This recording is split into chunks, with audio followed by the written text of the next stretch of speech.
What's up, everyone? Welcome back to the Slow 6 channel. Unfortunately, not Cobra content, but it's coming. So if you watched my last video, which I will drop somewhere in that ballpark, you'll see that the escape in my wife's transmission died. So we went car shopping, and after looking at a bunch of different things, we ended up with this here in the background. There you go. That would be a Mazda CX5 Turbo Signature. So we actually looked at a bunch of different vehicles. We looked at the Volkswagen Tiguan, the Kia Sportage, Toyota RAV4, Honda ZR-V, Hyundai Tucson, and a couple other things, honestly. And this is what we ended up with. So I'm going to review the car, drop some pros and cons of what I think of it after a couple weeks, and let me know what you guys think. Hopefully this maybe helps you out if you're looking at one of these. So let's talk about how this CX5 feels to drive. This is the Mazda CX5 Turbo with the 2.5 liter turbocharged engine, and it also has a 6-speed automatic transmission, and luckily for us, no CVT transmission here. So how does it drive? Honestly, really nice. It's nice and smooth over bumps. It is quiet on the inside, considerably more so than our Escape was. It has a bit of a firm steering feel. So I'm going to talk about that for a second. I'm more used to driving sportier cars. For me, I like that. For some people, it may feel like the steering's a little tight or a little harder to turn the car. I think it gives you a little more feedback and feels nicer, and it gives you a little bit more of a sportier drive. As far as the engine goes, power delivery is nice and smooth. It feels punchy.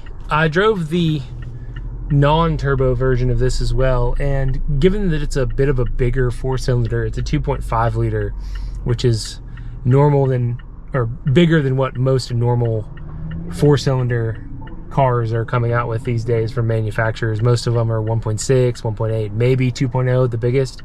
It feels really nice. Even the NA version feels pretty good. It's nice and torquey, but the turbo definitely has some get up and go to it. Honestly, might be faster than my Focus ST. Can't confirm, but it's pretty quick for an SUV, or at least a mid-size SUV, I suppose.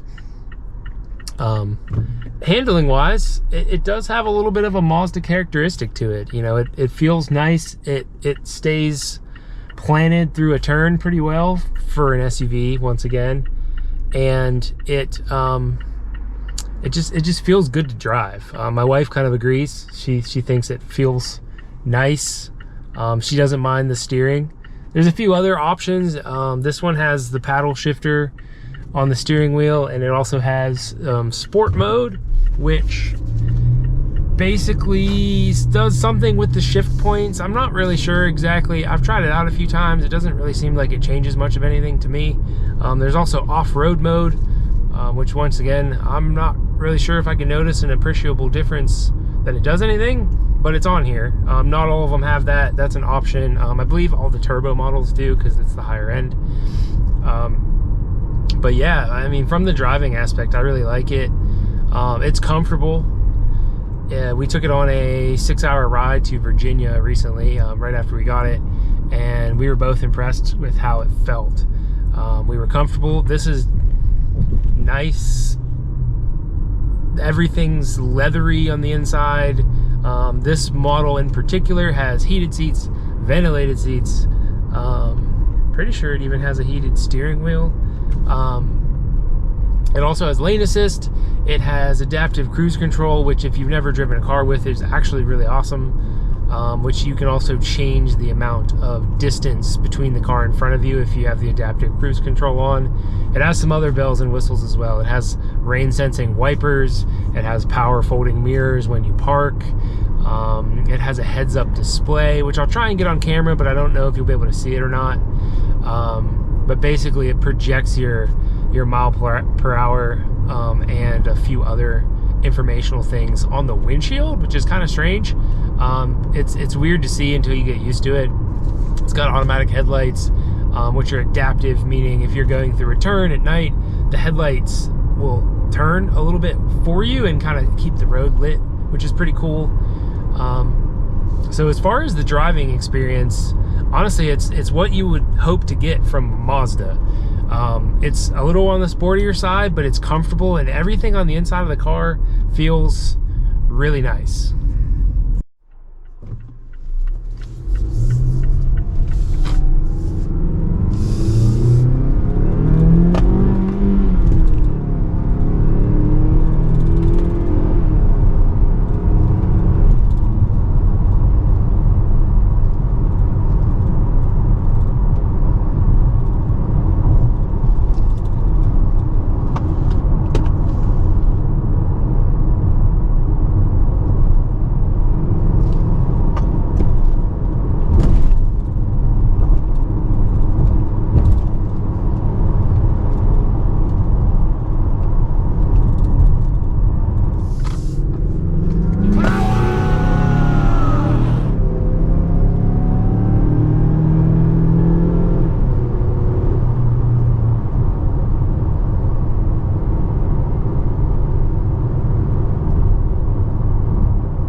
Here's the interior from the driver's side. Check it out. One thing that's super nice about this car, everything in the car is really nice, leathery feel. Steering wheel's leather, dash is leather, doors are leather. Even this right next to the shifter is leather. The thing with that is all this nice material inside of the Mazda really makes this car feel like much more of a premium vehicle than it actually is. It makes you feel like you're driving something luxury, but it's not luxury price. And how's the boot? Not bad. Definitely not the largest trunk hatch space of anything we've looked at or found, but it's reasonable. One nice thing, these on the side right here fold your seat down for you from the back, which is really nice. And the seats have a 40-20-40 split, which is kind of cool. So rather than most cars have a 60-40, this one actually splits just right in the middle in case you have something long, but then you don't have to fold the entire seat down. As far as other amenities in the back, nothing too exciting. It does have a full-size spare in there. Oh, I guess that's my wife's bag. No, she doesn't work for Chick-fil-A. It has got a power liftgate as well. There's your button. And down it goes.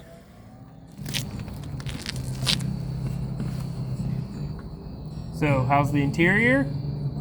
Back seat's not bad. I'm 5'8". Not a ton of room. Not a ton of leg room. But it's good enough.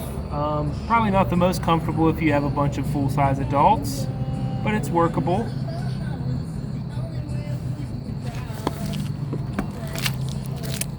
Other amenities in the rear: cup holders and an armrest that folds down with a little bit of a cubby hole and a couple USB charging stations. Also, in this particular model, we do have rear heated seats, which are nice. So here's that heads-up display I was talking about. That's on the windshield. It's projected from somewhere behind the steering wheel. And if you kind of look up, it's gone. Back down. There it is again. This is no video editing magic. That's just how the car is. It's kind of weird to get used to, but once you get used to it, it's kind of nice. As far as the gauges go, relatively standard stuff. They're digital. So if I press this little info button right here on the steering wheel, it's going to show me some different things. It's nothing too exciting really. Trip meter, kind of your standard stuff. This little picture of the car is the adaptive cruise control, and there's a button on the other side right here. What you can do, you press this button, now the cruise control's off, but what it does is it'll change the distance that it'll allow the car to get in proximity to the car in front of you. So if you want to be closer, or if you feel like the car is slowing you down too much with the adaptive on, that's what that's for. But otherwise, pretty standard. I mean, you got a temp gauge, fuel gauge, mile per hour gauge, RPM, tachometer, nothing exciting. All right, so here's one of the things that is a little weird about the Mazda, and I still am not sure how I feel about it. So this is your infotainment screen, and it is not touch. It looks like it should be, but it is not. What Mazda went ahead and actually did is there's a knob over by in the center console, kind of behind the shifter, that you use to navigate through this thing. I'm going to show you that in a second. It's a little strange, and I'm not sure how I feel about it still. All right, so here's the knob in question, right? Now, you got a couple buttons here. This takes you to your music. This takes you to your home screen. This takes you to navigation if you need it. And then this is your volume knob here for, you know, your sound. And this thing is essentially a joystick, right? So I turn it back and forth. What it does changes what's on the screen. Now, the other interesting thing about it, there's a back button here, and it takes me back, right? It actually will also, this thing also clicks side to side, back and forth like that. And what that does is that'll change different things on the screen. So if I hit the back button, I'm moving this stick to the right rather than twisting it. Left. That takes me to the notifications tab, which there isn't anything of. So here's my opinion on this. This is nice from the aspect of it won't make you as distracted while you're driving because there's a tactile button to it. However, it does make navigating through this system a little trickier because there are times where you need to click this thing 3 or 4 times to get to where you want, rather than if I just look at the screen, I could totally just touch it and be done with it. So it's not necessarily a con. I don't know if I would call it a pro either. It's just different. Now, I will say this car does have Android Auto and Apple CarPlay. It does not have wireless Android Auto or Apple CarPlay, which is a little bit of a buzzkill, but it is what it is.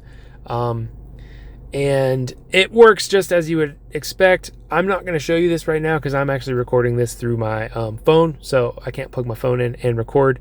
But it works pretty much the same. And the other downfall with Android Auto or Apple CarPlay is you also still need to use this thing to navigate through it.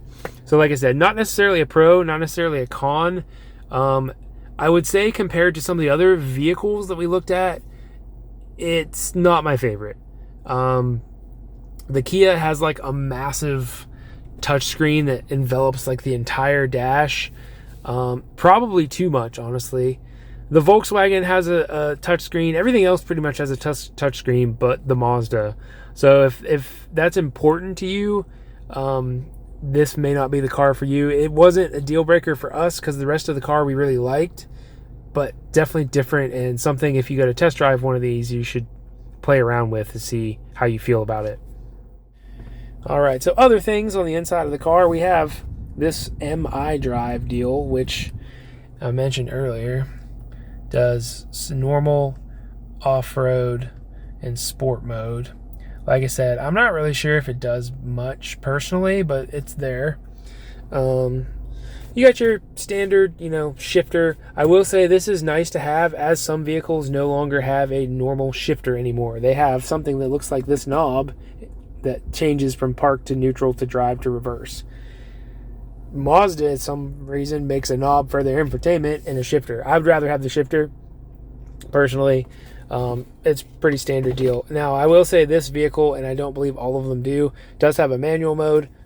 You can slap that to the side and it'll give you a couple things. One, I can go up and down kind of tiptronically, if you've heard that term before. Also, this one does have paddles once you go into manual mode. One on the other side too, so up and down, you get the idea.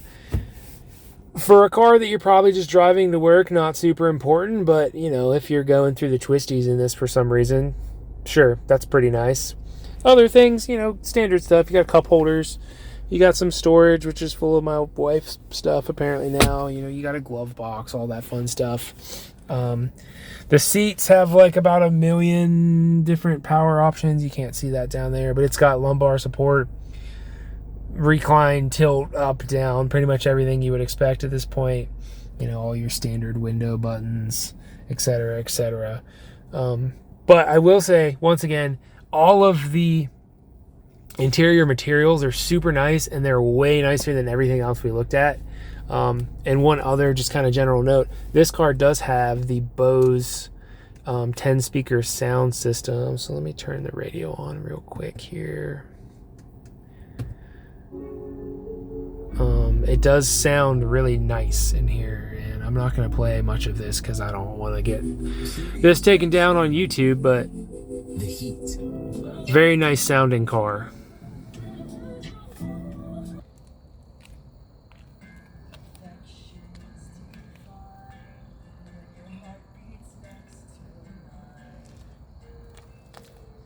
One nice thing about this car is everything seems pretty roomy in the engine bay, and the turbo is right there. So it honestly seems pretty user-friendly as far as servicing the car. All right, so all of that being said, probably leads you all to the question of what is my overall impression of the car? I really like it. So I think for this price range, so a base Mazda CX5 you can get right about 29, and a loaded out gets into the low 40s. This is actually a 2023 CX5. It was a leftover we found at the dealer, so we got a decent deal on it, and we got the turbo package, which is nice. So is it better than some of the other cars in the class? I'd like to think so. Pros, once again, interior, super nice. Power, great. 227 horsepower on 87, and if you put 93 in the tank, the computer will bump that up to 250 or so. Other nice things about the car, very quiet on the inside, rides smooth. I personally like the tight steering. Not everybody will, but I'm going to call that a pro. The handling and kind of just overall feel of the car feels great. Things I am not the biggest fan of. Could be a little bit roomier, particularly in the back seat. If you have kids or if you're hauling people around in the car a lot, may not be the best for you. The back space as well in the trunk is not super large compared to some of the other cars. And the infotainment system, which I just talked about, is a little strange. Honestly, I don't mind the knob, but I think the knob would go very nicely in coordination with the touchscreen. I want to have the option to be able to use the knob, but also be able to just click on something. But overall, if you're considering one, definitely go check one out. Compare it to some of the other options like I did. We were between this and the Kia Sportage, I believe, whatever the mid-size one is. The Kia actually was pretty nice, and it was nicer than I was expecting. Kia and Hyundai have come a long way in terms of car quality in the past 10 years or so. But we decided this thing was nicer and a little bit of a better deal. One buzzkill I will say, the gas mileage in this car is not very good. We took this on a road trip, like I said earlier, and we got about 26 miles to the gallon. Granted, this is a bigger 4-cylinder with a turbocharger, so you can't expect super great gas mileage, but it only gets about 24 to 23 mixed use. So like I said, not very good, especially when you consider some of the competitor options are getting into the 30s, or some of the other vehicles such as the RAV4, you can get in a hybrid, and now you're getting close to 40, 45 miles per gallon. So if that is something that concerns you, I will say the actual mile per gallon in this car as far as fuel economy is not great, but I think the power makes up for it. So drop a comment, let me know what you think, let me know if you have any other questions, and we're going to take this back home, and we're actually going to get back to making some Cobra content here soon. Peace.